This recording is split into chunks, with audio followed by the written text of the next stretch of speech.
Hey everybody. So right now with pandemic panic raging, one of the things that's happening is trying to stay fit without going to the gym. So today we're going to look at the science behind exercising. Aiyana and I right now, we're out on a walk through the neighborhood.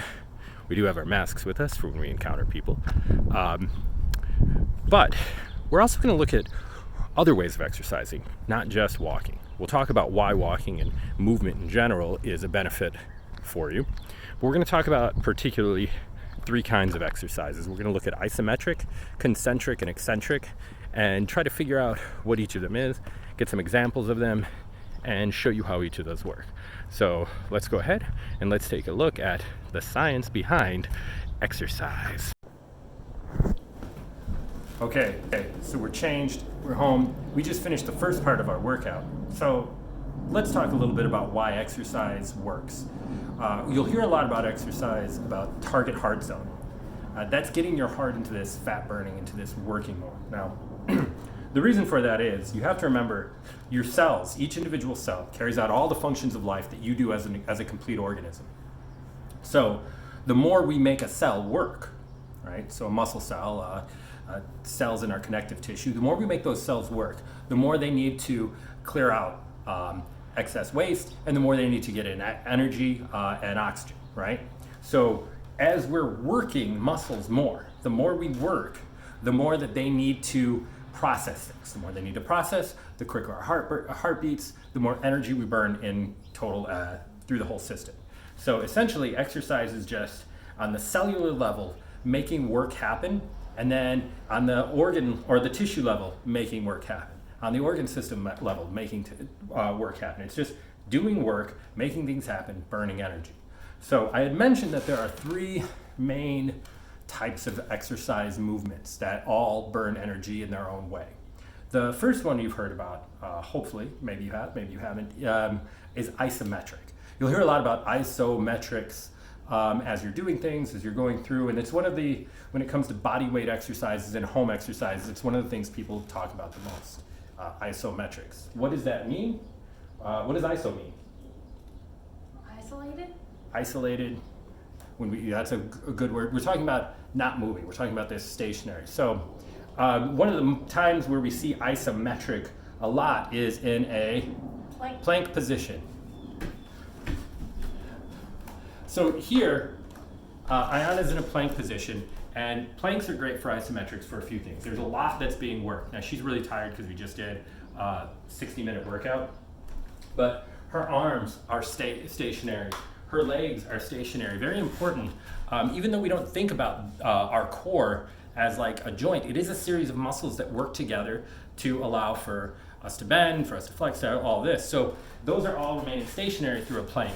And as they remain stationary, there's a lot of work that's happening, right? So for instance, we made this little arm, right?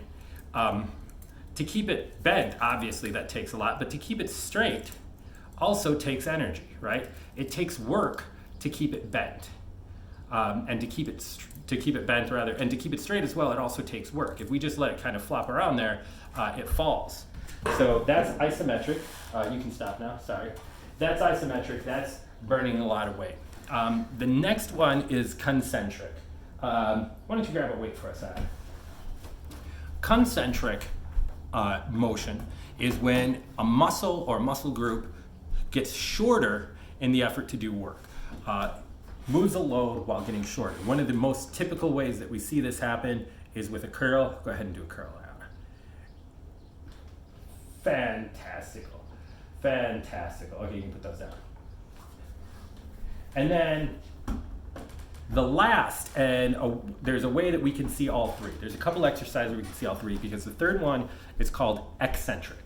And an eccentric motion is when a muscle gets longer under load while it's doing the work. So the first one we're going to start with, Anna, go ahead and get down on your seat.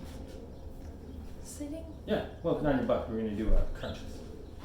Okay, so the first one that she's going to do is she's going to do crunches. And as she does the crunch, we'll explain what's happening. Go ahead and crunch up.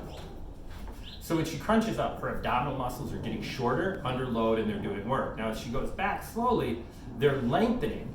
And again, they're doing work. So when she comes forward, that's the concentric. When she goes back, that's the eccentric. Let's get a push-up. Let's get a push-up and show how a push-up works.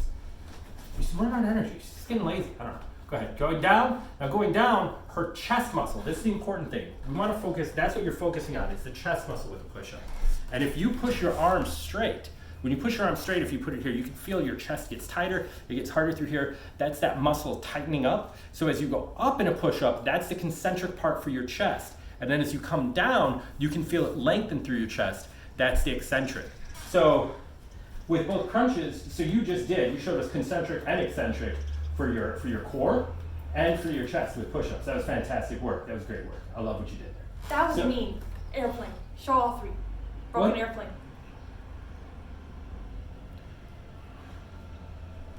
I'm in charge here in this house.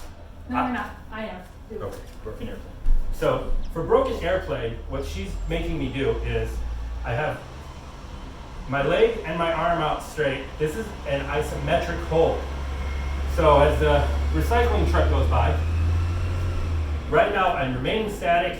It's an isometric hold. As I crunch in, the muscle's getting shorter. That's a concentric hold. I get long into broken table. And as I got long, that was an eccentric. Now it's isometric again. Back to concentric, eccentric, back into isometric, concentric again, eccentric, back into isometric. Can I stop? No, you're doing one more. Don't be shy. Concentric, eccentric into isometric, and down. So that's how you can show all three. There are probably other exercises that you could show all three with, but we don't really need to go into that. I think we've shown enough, right, Anna? We don't need anything else. We don't need any other kind of exercises. Are we good? Why don't you do a 5-second push-up? You know, do a couple of those. Okay. So remember, when you go up in the push-up, that's the concentric part of the movement, because that's where the chest muscles get shorter. And as you go down, that's where they get longer. Are you going to count for me? Sure. Okay, I'm going to tilt my pelvis forward. Not everybody does that. That's how I do it. And on your count, I guess. All right. 5, 4, 3, 2, 1. And now I'm holding. This is the isometric part. 4, 3, 2, 1. Can I, Yep. 1, 5, 4, 3, 2, 1. Let's do another one. Come on. Okay. 5, 4, 3, 2, 1. That's the eccentric. Now I'm in the isometric part. Everything's holding. And now I'm into that concentric. I can feel the chest muscles getting shorter. There we go. So the important thing as well, through just that little bit of work, if I take my pulse, I can feel that my heart rate has gone up. It's increased over time because I'm doing work.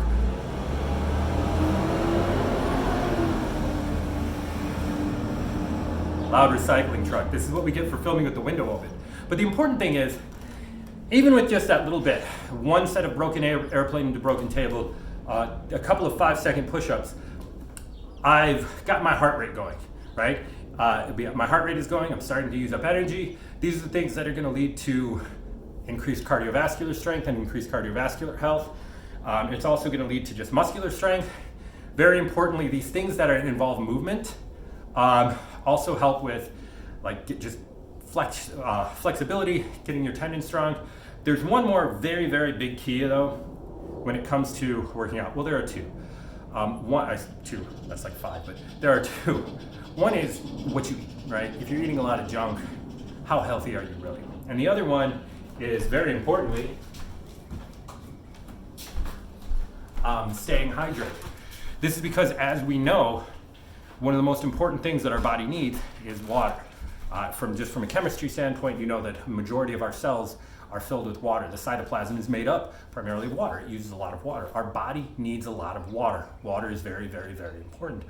So you need to continue to hydrate yourself. But it's important that, from a biological standpoint, that we think about exercise in a broader way than just getting our sweat on, getting our heart rate going, but in terms of what is happening at the structural and the cellular level, right? Because that's when it goes from just being about exercise and fitness to being about the science behind exercising.